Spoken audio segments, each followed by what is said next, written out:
Tom was laboring over fresh test data, a tedious yet essential task for him and his team's month-long effort on the test vehicle. Despite its dullness, he found himself correlating and tabulating the information for analysis. Mid-task, his phone buzzed with a text notification, but he paid little attention to the sender's identity. Only after a pause in his work did he glance away from the screen and notice the alert. Curiosity piqued, he picked up his phone, revealing an unfamiliar number with a local area code. Though tempted to dismiss it as spam, he reconsidered, wondering if it might be a colleague's unregistered cell number. Upon opening the message, his initial confusion turned to shock as he found an explicit image displayed on his screen. It took a moment for him to process the unexpected content, a close-up of a woman's private parts, clearly showing recent ejaculation. Reading the accompanying text, "Look closely, you still have time." Bradley's 6 p.m., he initially dismissed it as a misdirected attempt at solicitation, finding a hint of amusement in the situation. However, a closer examination of the image revealed a tiny detail that froze him in disbelief, a mole near the woman's private parts, unmistakably belonging to his wife, Tanya. Doubt flooded his mind as he desperately sought to disprove what he saw, but the evidence only strengthened his conviction. Questions raced through his mind as he recalled Tanya's supposed whereabouts, en route to Boston for a crucial work engagement. Yet here he was, confronted with an image that suggested otherwise. With the clock ticking towards 5:15 p.m., the timing of the message clashed with Tanya's scheduled landing in Boston at 4:30 p.m.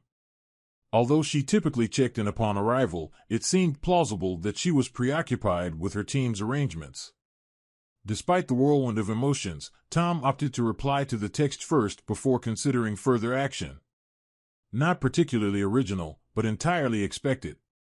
"Who is this? How did you obtain this image? Am I expected to meet you at Bradley's?" As he prepared to wrap up for the day, he made a firm decision to head to Bradley's. He was determined to get answers one way or another.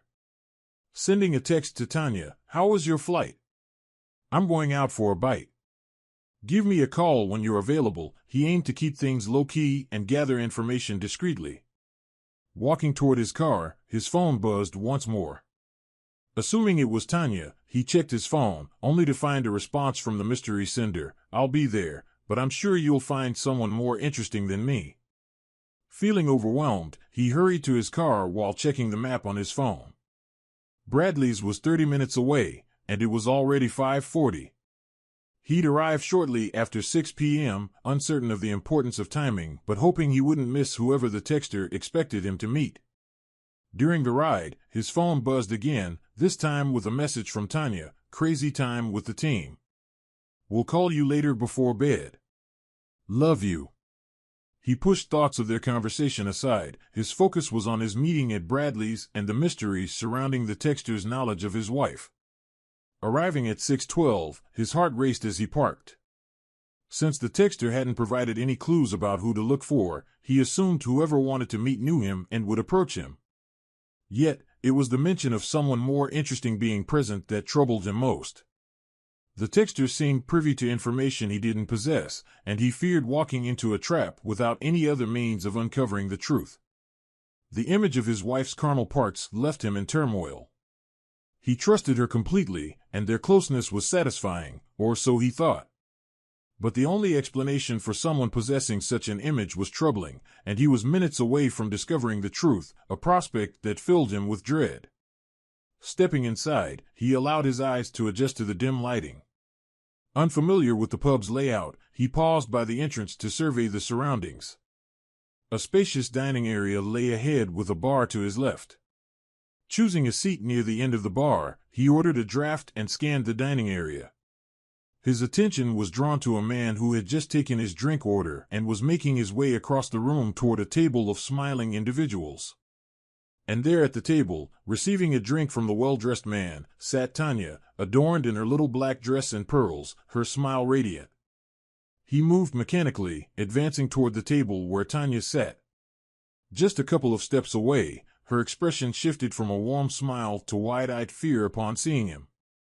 Undeterred, Tom continued, reaching the table and seizing a handful of the well-dressed man's hair with his left hand.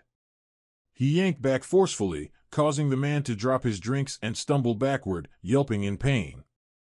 As Tom pulled him past, he released his grip, intending to strike him with his right hand, but the man's rapid retreat left Tom out of range, and he landed on the floor. Before Tom could act further, taking a step toward him, Tom recognized Pete and sternly warned him to stay down. Pete, disheveled and soaked in drink, obeyed without uttering a word. Turning back to Tanya, Tom noticed the table had fallen silent.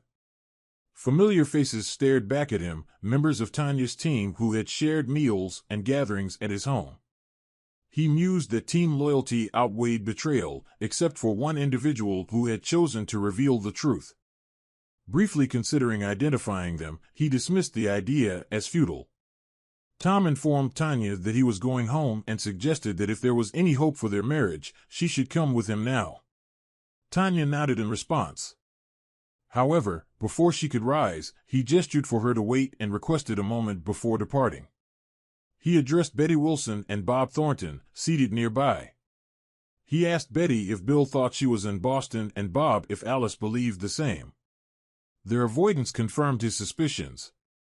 He pondered whether the whole team was involved, realizing that at least one of them was. The drive home was a blur, ending abruptly in his driveway. Inside, he grabbed a beer and sank into the living room, contemplating his acquaintances, familiar with Bill Wilson and Alice Thornton, but unfamiliar with the other couples present. With uncertainty gnawing at him, he debated contacting Bob or Alice, but ultimately decided against it. Instead, he sent them a brief message, just heard Tanya's travel plans changed. Might want to touch base with that. He left the choice of further investigation in their hands, feeling a sense of closure amidst the chaos. It was roughly 20 minutes later when he heard the garage door open and Tanya pull into the garage. He waited in the living room. She entered, still dressed in her LBD, but without the provocative pumps and jewelry, as she calmly walked into the living room and took a seat opposite him on the sofa. He remained quiet, understanding the power of silence in any conversation. He was resolute in allowing the silence to persist for as long as necessary. It didn't take Tanya long to speak up. "It's not what you think," she began, but he gestured for her to stop. "You have no clue what I think about tonight's events," Tom replied. "I don't need a detailed explanation. We're both engineers, and we know that there is no real or objective answer to any why question. It's often just an attempt to justify unfavorable outcomes. So I won't ask why. Let's start with something simpler. How long? How many times? How frequently? Do our friends know, apart from those at the table, who cheat? Am I labeled as your betrayed man among your work colleagues and our friends?" "No, Tom, it's not like that at all," Tanya protested.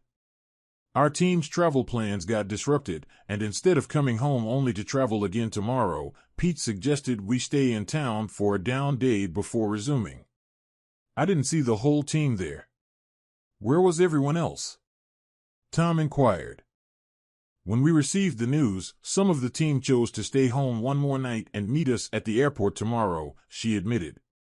"But you chose to deceive me," he pointed out. "You seemed rather close to Pete. Is there anything happening between the star engineer and the Wunderkind program manager that you'd like to tell me?" "Well, for one, Pete's all right, and he persuaded the owners at Bradley's not to press charges," she said in a positive tone. His eyes widened in utter disbelief at her loyalty. "I couldn't care less about your colleague. If he hadn't tripped, I would have punched him. Whether charges are pressed doesn't faze me. I've spent a night in jail before. It's irrelevant. Besides, it could make for interesting testimony," he added with a half-smile. "Do you love him?" Tanya paused, gathering her thoughts. He could tell she was contemplating. Yes, silence was indeed a powerful tool, and his mind raced to fill the void in their conversation again. This didn't seem like it would end well. "He's not my boyfriend. There's absolutely nothing between us. Yes, I should have informed you about the change in plans, but it seemed trivial whether I was in town or Boston. You weren't expecting me, and I was still committed to the team. We were simply having dinner before retiring to our rooms. There was no reason for you to act the way you did. You completely embarrassed me in front of my team, she exclaimed, attempting to bluff her way out of the situation. He unlocked his phone, pulled up the text, and pushed it across the coffee table to her. Judging by her expression, he could tell she recalled the picture and the situation, leaving no room for denial. This time, she started speaking without bravado. He retrieved the phone, started a voice recording app, and tucked it into a shirt pocket. Tom, our team is. She hesitated, searching for words. Very close-knit in many ways. Most of us, she began. We have a small group that meets regularly. They were all at Bradley's. We were the ones putting in extra effort for the proposal. You know the time I've spent preparing our pitch. I don't know exactly when it began. It was sometime after Pete became PM. We worked closely together, and I was drawn to him, and things just evolved, Tanya explained. No explanations needed, he interrupted. Falling into bed doesn't just happen. Decisions are made consciously. We both understand that, so please don't insult me. So almost 6 months, he answered one of his questions. That's when Pete joined, right? She nodded. The team, he continued, all of you, he trailed off without naming it. I mean, collectively? She nodded again. Pete mentioned it fosters trust and team unity. Is that what convinced all of you to form a company, Cohesion Group? Now you're being crude. It's more than that. I feel a strong connection to Pete and my team more than ever, Tanya asserted confidently. He sensed trouble brewing. Unfortunately, you may see some changes in your team soon, Tom warned. What did you do? Tanya gasped. Tom, involving others will only cause more damage. Let them make their own choices. We need to focus on us. Tanya, I can't stay silent and be complicit. I care about Bob and Alice. In fact, I like them a lot more than Betty and Bill right now, he replied. I texted them about the changed plans. How they handle it with their spouses is up to them. I can live with my decision. Tom, we have the most productive team in Comerica Inc.'s history, she practically yelled at him. And you benefited too. Just because our team meetings were on Wednesdays didn't mean you missed out. I never denied you access to me whenever you needed it. So I slept with my team a bit earlier. You never noticed that picture you showed me. You want to know about it, she sneered. That was right after Pete finished inside me. Yes, he came inside your loving wife. What you don't see is Betty. She took the picture just before she went down on me. So now you know. You never had seconds or tasted another man's seed. If you don't know, it didn't happen, right? Tom listened in shock as the extent of the deception and his own ignorance unfolded before him. Now, just because you're aware, just because your fragile ego is bruised, you want to throw away all that my team and I have achieved, Tanya hissed, her anger escalating. Tom could feel his heart rate rising as Tanya passionately defended her team's questionable dynamic. His own anger was growing by the second. For a fleeting moment during his drive home from Bradley's, he entertained the idea that perhaps forgiving Pete just this once could be possible. However, that notion had quickly met its demise. He didn't need to hear any more, and he certainly didn't want to, but Tanya persisted. No, sir, we won't let you off the hook. You're going to text Bob and Alice back, informing them that you heard from me and that we were stranded in Atlanta but have reservations for the morning. That's the story Betty and Bill will stick to, and you're going to support them. Damn it, she shouted. There are millions on the line with this deal, and your hurt feelings mean absolutely nothing. Send the text, and then we can discuss our next steps. Discuss our next steps? Tom retorted. There's no discussing it. You're leaving now. You and your twisted team, including your ringleader Pete, can carry on however you like. We're finished. I'll be contacting a lawyer this week to get the ball rolling. It's a straightforward 50-50th split. You keep your retirement, and I'll keep mine, Tom declared. But go. You have reservations in town. Use them. Head off to Boston and chalk up another victory for you and your team. Tom, please send those texts, Tanya pleaded, her tone much softer now. If we lose Betty or Bill before the presentation, the company could lose millions. You and I could miss out on tens, maybe hundreds of thousands in commissions and bonuses. Just imagine all the places we could go with that money, just you and me. Forget about this and reclaim my loyalty. Please, Tom, don't let some irrational concern about meaningless encounters derail us. Pete says I'm on the fast track to executive status. All I have to do is keep delivering results for a few more years. Don't you want that for me, for us? She implored. Just leave, Tom managed to say before he was struck hard in the back, knocking the wind out of him. As he fell to the floor, with a knee pressed into his back, "Don't hurt him," Tanya interjected. "Too much," she added. "So still undecided about breaking my nose?" Pete taunted as he leaned in close to Tom's face while Tom lay pinned on the floor. Tanya must have a bug, Tom thought. Now I know whose team she's really on. We'll see whose nose gets broken, Pete smirked. Get his damn phone and type those damn texts for him. We don't have time for this nonsense. Someone pulled him up from the floor, just one individual. He pretended to be injured, causing the person behind him to exert significant force to assist him to stand. This provided him with necessary information. His captor was a weak office worker, wheezing from the effort to get Tom on his feet. Tom was catching his breath after being taken by surprise and was refocusing on the situation. In contrast to Pete and his team of well-groomed salespeople, Tom's team operated in the field with the 160th Special Operations Aviation Regiment, SOAR, based in Fort Campbell, Kentucky. Although his group of engineers didn't match their caliber, spending time with the crews during test missions led to the team being invited to improve their physical condition under the guidance of seasoned workers. Flown to missions in aircraft modified by Tom's team, if these men appeared at your doorstep, it meant the end of your days on Earth. Tom and his team designed the equipment necessary to access and, more importantly, exit hazardous locations.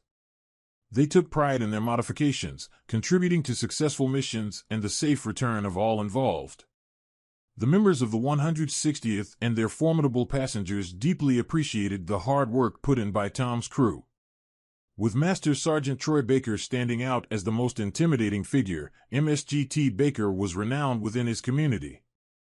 Everyone from recruits to high-ranking officers showed him the respect he deserved for guiding his men through missions worldwide. He was known for never leaving anyone behind. This reputation was solidified during a mission in Colombia. MSGT Baker instructed the young LT platoon leader to stick close during their first mission. When the FARC ambushed their group, MSGT Baker thought the LT was performing well for a rookie until he saw him on the ground, bleeding from a head wound. The medic reported that he had checked for vitals and mentioned that he was gone. Top Baker knelt down and lifted him into a fireman's carry.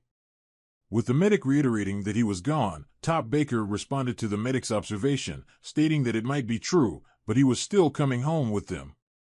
The medic looked at him as if he had lost his mind, considering the more than 5-kilometer trek back to the LZ through dense forest.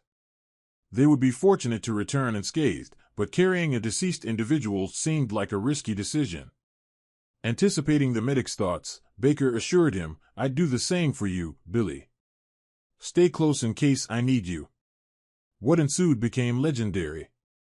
Upon their return to the base, the medic informed the doctor that the LT had succumbed. The doctor nodded and retrieved the penlight from his pocket. The medic watched in amazement as the dead LT's pupils contracted in the harsh beam of the penlight. The doctor then asked the medic if he cared to revise his diagnosis. As they hurried the revived LT into surgery, he was timeless. He didn't speak much, but when he did, everyone listened. He was a relic in an age of convenience and disposability.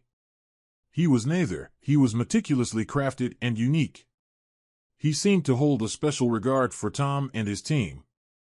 During the extended periods of downtime between missions, the MSGT expressed his gratitude by instructing Tom and the team in some basic yet effective hand-to-hand defensive techniques. He advised the engineers, "It's better to know something just in case. I understand the biggest threat you're likely to encounter is a malfunctioning copier or a nasty paper cut. But if you remain in this line of work, you may find yourself in some colorful locations. So now, if you happen to encounter one of the local colorful inhabitants, you'll have something practical to rely on," MSGT Baker explained to the group. "But let's hope a paper cut remains the scariest thing you ever have to face." Tom regulated his breathing and allowed himself to appear subdued in the grasp of his captor. While recalling the fighting techniques taught by the MSGT, there might be situations where you feel powerless and can only endure the smacking.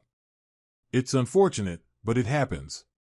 The key is to remember that even when you're taking a smacking, you can still fight back. You just have to outsmart your attacker.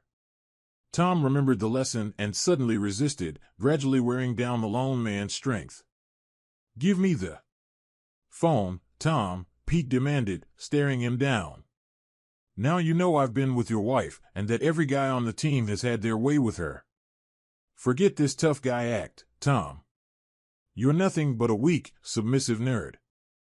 Do as we say, and maybe you'll still have a chance with Tanya when the team isn't using her.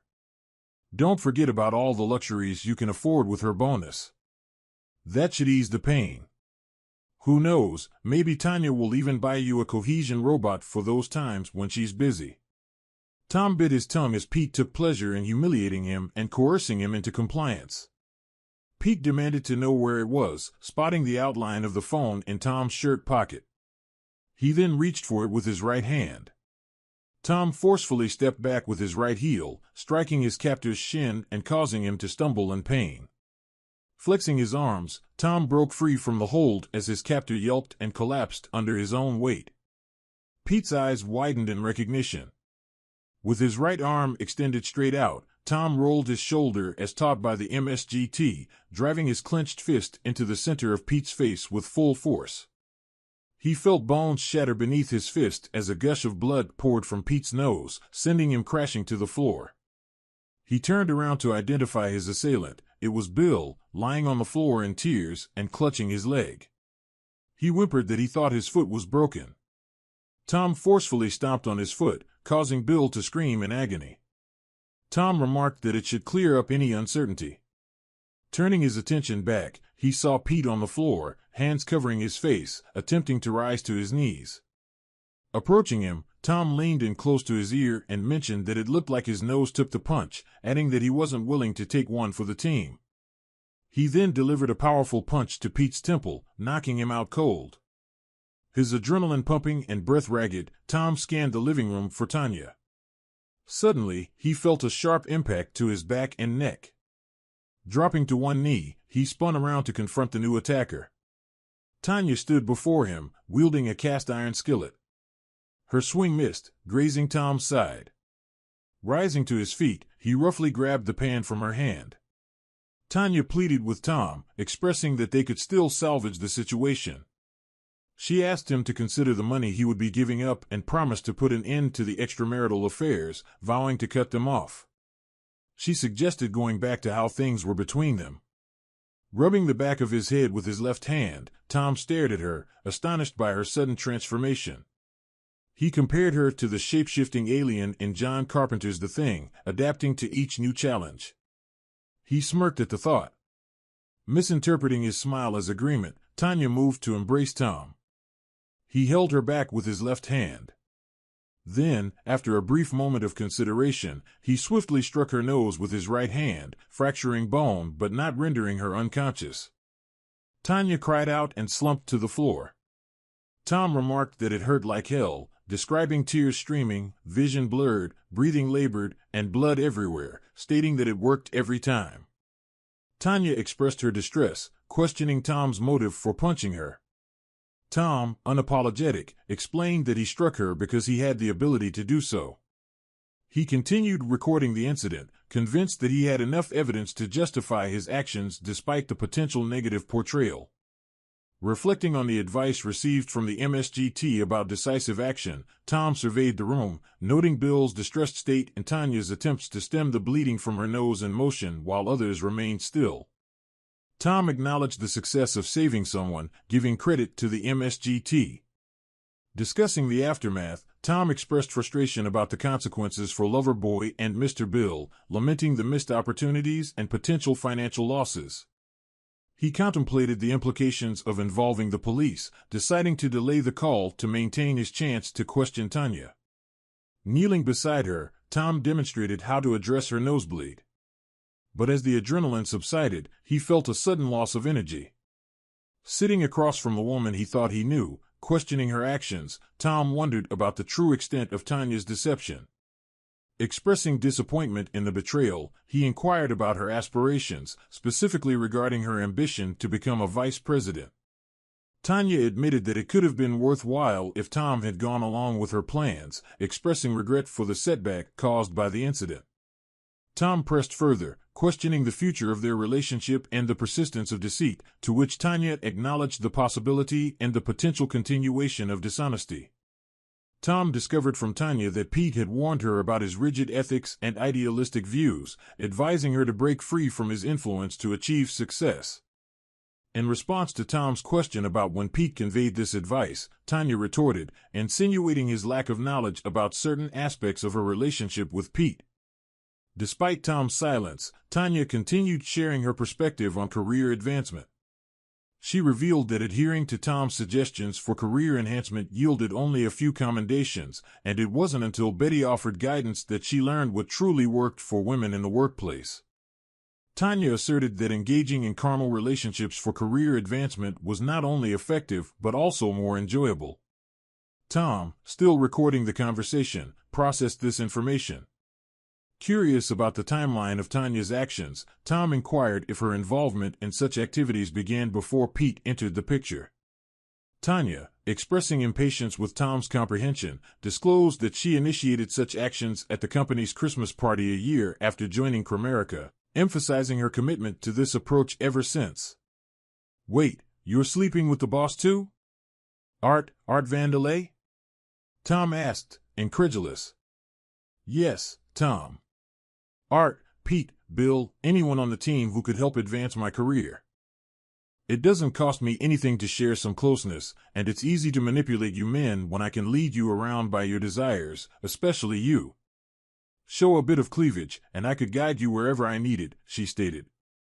"Even now, thinking you have it all figured out, we informed Art of our location when we headed here.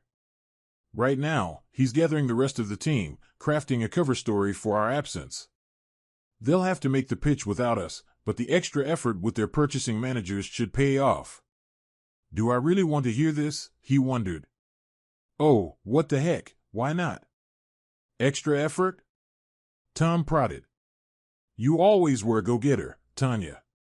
"It was so easy, I hate to even call it effort," she laughed. "What's the old joke? The worst closeness I ever had was great. At the Bitters Conference, it was straightforward with the men. We had to get a bit more creative with Brenda, the token woman on the selection board. It's funny, I can even seduce a woman. But I did throw in old Pete over there as the kicker. She was situationally bi-curious, as I recall. Her situation cleared up about the same time my tongue began lapping at her, with promises of more to come when we started working together after the contract award. Yeah, we have the selection board covered. Why all this then? I mean, if it's all set up, why the strong-arm tactics?" Tom asked. "That was Pete's idea, the idiot. I told him to cool off, that I would come home and please you and be back in time to catch the flight.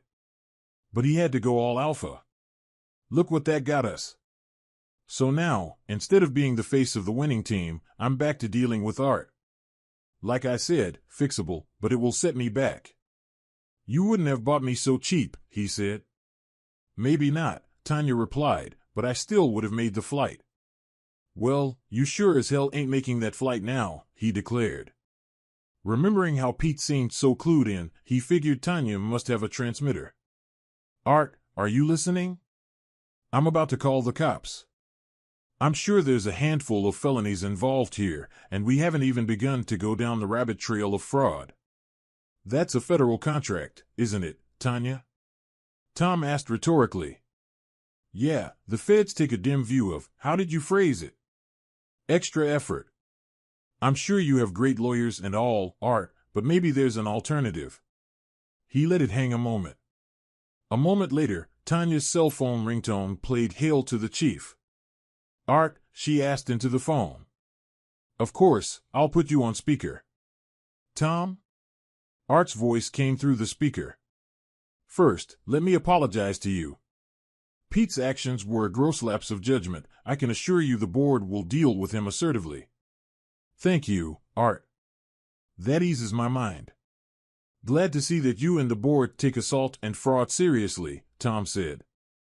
Tom, these are all unfortunate allegations. Lawyers will profit, but nobody wants to rock the boat. We might pay a fine, Pete and Bill get community service, but ultimately you'll be divorced and half as wealthy, Art explained in a businesslike manner. Do I detect an or in this story, Art? Tom inquired. Tanya always said you were the clever of the two. Still, I'm happier to have hired Tanya. Yes, Tom, there most decidedly is an or, Art continued. Tom, we at Cramerica have displaced you in your wife's affections, and when you found out and questioned it, you were treated most shabbily. Most shabby, shocking, Tom chimed in. Tom, Art continued, instead of calling the cops, as you put it, suppose we could come to an agreement. I just sent a snap to Tanya's phone. Not me, one of my tech boys here. They tell me they disappear after viewing. Have a peek, perhaps that might restore some goodwill. Tanya opened the snap and turned the phone to Tom. He saw the words Bank of Grand Cayman and a number, a very large number. And when would that be deposited? Tom asked. It's already there, Tom.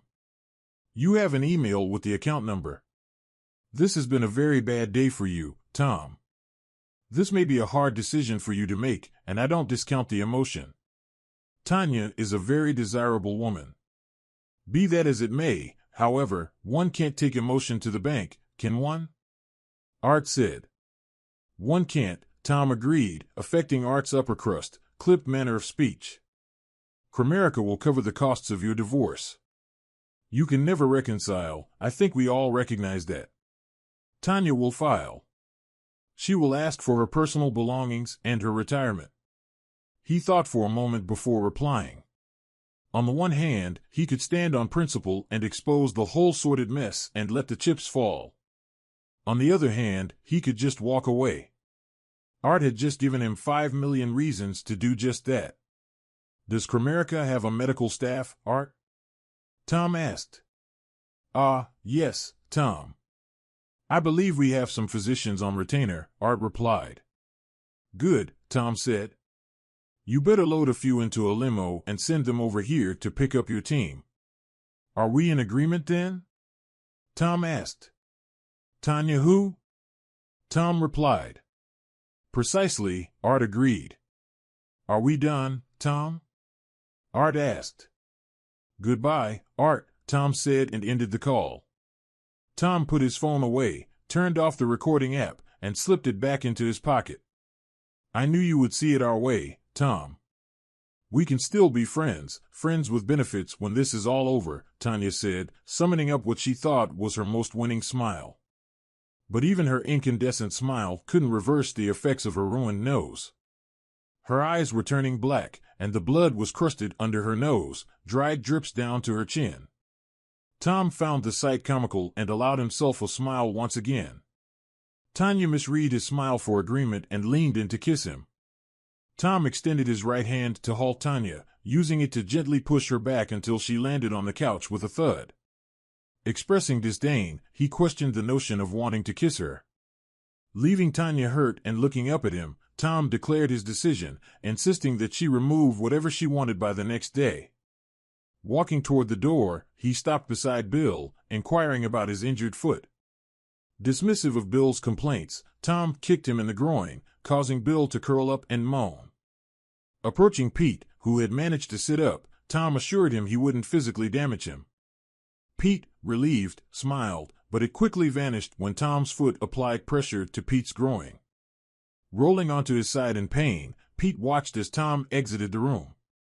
He got into his car, unsure where he was going, but food and shelter were high on the hierarchy of needs scale for a good reason. He grabbed a burger from a takeout place, checked into a Red Roof Inn just outside of town near the freeway, and fell asleep as soon as his head hit the pillow. Despite enduring numerous physical strains from various injuries, he rose early the following morning and reluctantly got out of bed. While preparing motel room coffee, his phone chimed, and he eagerly grabbed it. The text message came from the number, and he opened it promptly. "Sorry for yesterday. I can meet TGIF at the mall, noonish. I'll wave you over to seats at the bar." "I'll be there," he replied and poured the lukewarm brown water from the coffee maker carafe into the paper cup. With determination, he set up his laptop, gearing up for some online banking. Reflecting on his college days, a time predating his relationship with Tanya, Tom recalled his economics professor's advice to maintain an offshore account for unforeseen circumstances. With his professor's assistance, he established a bank account in the Cayman Islands, which he fondly referred to as his go-to-hell fund.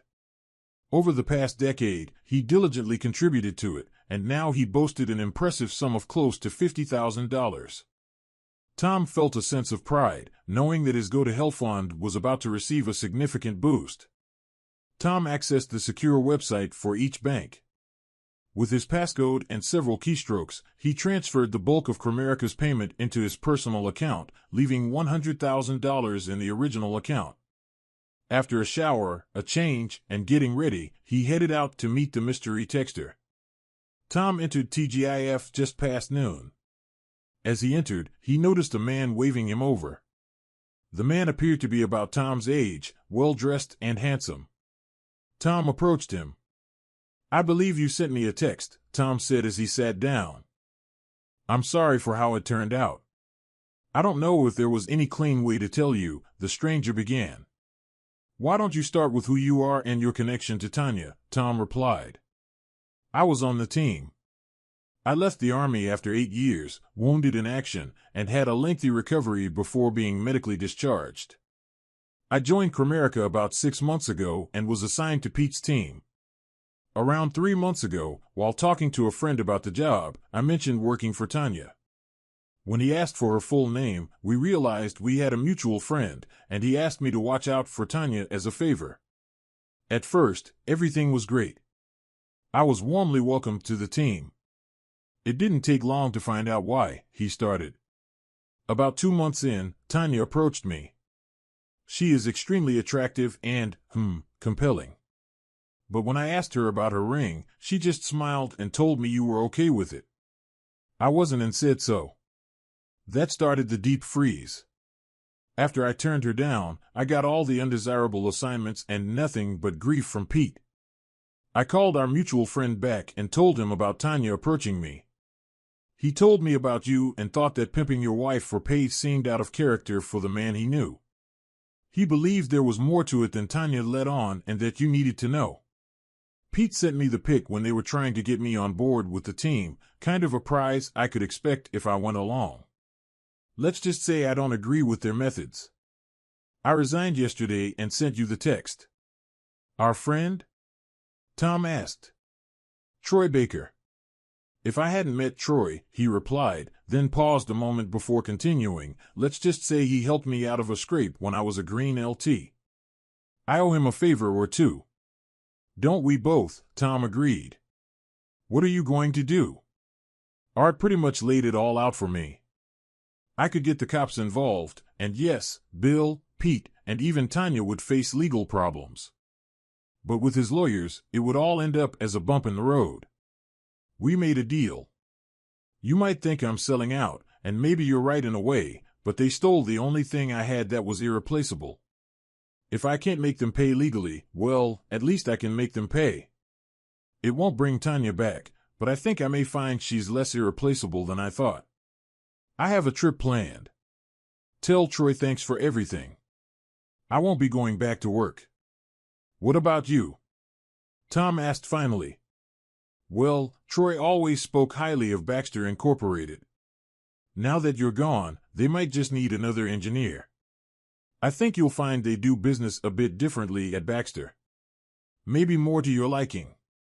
Challenging, but the fringe benefits won't compare to what Tanya's team was offering. Tom smiled, expressing his acceptance of the arrangement.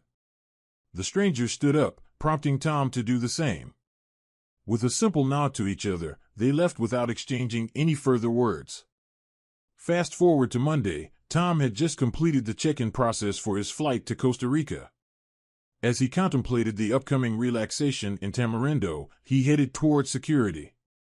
Spotting a mailbox, he pulled out an envelope from his pocket, addressed to the DOJ in Washington, D.C., containing a thumb drive with the recording. He thought it might pique their interest, considering the possibility that Art's legal team might not be as formidable as assumed. Tom dropped the envelope into the box before proceeding into the security line. 9 months later, seated at his usual table in the cafe, Tom received mail from Anna, who brought him his cerveza. "Thank you, dear," he said, raising the bottle to his lips. Holding the envelope, he wondered who had found him. Not going to great lengths to stay hidden, finding him in a little town on the Pacific coast of northern Costa Rica would have required resources beyond the ordinary guy's reach.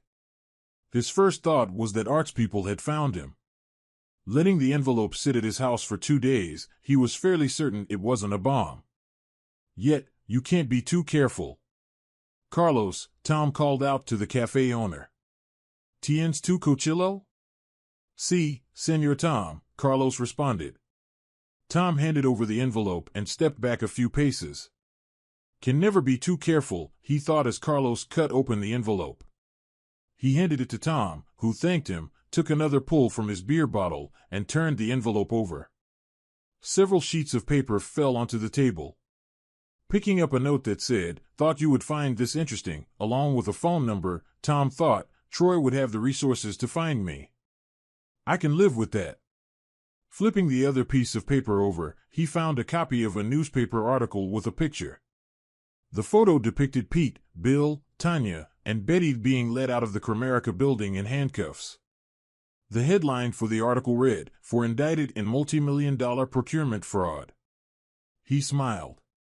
Maybe Art's lawyers aren't everything he thought they were, he said to himself, a habit he picked up since his Spanish was weak and English wasn't widely spoken.